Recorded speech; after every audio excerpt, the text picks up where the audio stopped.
Sreeraju P നായരിലേക്ക്. Sreeraju P Nair, അഭിമാന പദ്ധതിയാണ്. പദ്ധതിയെക്കുറിച്ച് ഉദ്ഘാടന പരിപാടിയിൽ മുഖ്യമന്ത്രി പറഞ്ഞതൊക്കെ കേട്ടു. പക്ഷേ എന്തുകൊണ്ട് തുറമുഖ മന്ത്രി എത്തിയില്ല? എന്തുകൊണ്ട് തലസ്ഥാനത്തെ മേയർ എത്തിയില്ല? എന്തുകൊണ്ടാണ് പ്രതിപക്ഷ നേതാവ് വിട്ടുന്നത്?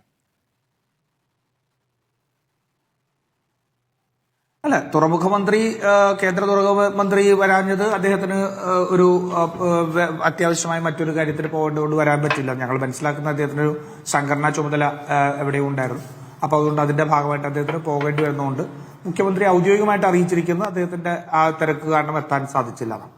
പിന്നെ ബാക്കി ബി.ജെ.പിയുടെ നേതാക്കന്മാർ അല്ലെങ്കിൽ മേയർ ഉൾപ്പെടെയുള്ള ആൾക്കാർ, മേയർ ഉൾപ്പെടെയുള്ളവർ വരാതെ എന്താന്നുള്ളത് സത്യം പറഞ്ഞാൽ വ്യക്തമല്ല. മേയർ പറഞ്ഞു ഓണാഘോഷം സംസ്ഥാനത്തിന്റെ ഇപ്പോൾ കേന്ദ്രം തന്നെ അഭിമാന പദ്ധതിയാണെന്ന് പറയുന്ന ഒരു പ്രധാനപ്പെട്ട പദ്ധതിയുടെ ഉദ്ഘാടനത്തിൽ വരാതിരിക്കുന്നതിന് മേയർ പറഞ്ഞിരിക്കുന്ന കാരണം സ്വീകാര്യമാണോ, അത് വിശ്വസനീയമാണോ? ഓണാഘോഷം ഉള്ളത് കൊണ്ട് പോയില്ല എന്നാണ് അദ്ദേഹം പറയുന്നത്. അല്ല, ആയിരിക്കാം ചിലപ്പോ. അതിപ്പോ ഓരോരുത്തരുടെയും പ്രിറോഗേറ്റീവ് ആണല്ലോ. നമുക്ക് വിഴിഞ്ഞം രാജ്യത്തേക്ക് വലിയൊരു കാഴ്ചവെപ്പ് തുടങ്ങുമ്പോൾ, അതുപോലെ തന്നെ നമ്മൾ മിഷൻ സമുദ്ര വലിയൊരു പദ്ധതി തുടങ്ങുമ്പോൾ അതാണോ പ്രാധാന്യം, ഓണമാണോ പ്രധാനം എന്നുള്ള അദ്ദേഹം തീരുമാനിക്കേണ്ട വിഷയം. അതിപ്പോ അദ്ദേഹത്തിന്റെ പ്രയോറിറ്റീസിൽ ഞാൻ അഭിപ്രായം പറയുന്നത് ശരിയല്ല. അദ്ദേഹത്തിന് ചിലപ്പോൾ ഓണാഘോഷമാണ് പരമപ്രധാനം എന്ന് അദ്ദേഹത്തിന് കരുതിയിട്ടുണ്ടാവും. ഇതൊക്കെ നടന്നു പോകുന്ന കാര്യങ്ങളല്ലേ എന്ന് വിചാരിച്ചിട്ടുണ്ടാവും. അതുകൊണ്ട് അദ്ദേഹം വരാത്തായിരിക്കും. അദ്ദേഹം പറയുന്നതല്ലേ നമുക്ക് വിശ്വസിക്കാൻ പറ്റും.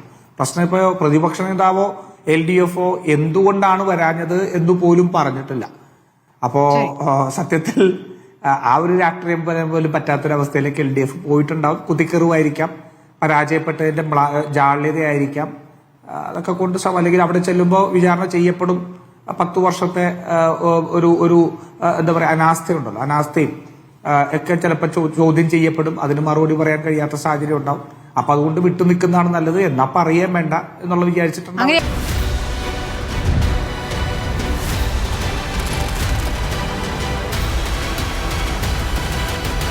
Debate with Smriti Paruthikad.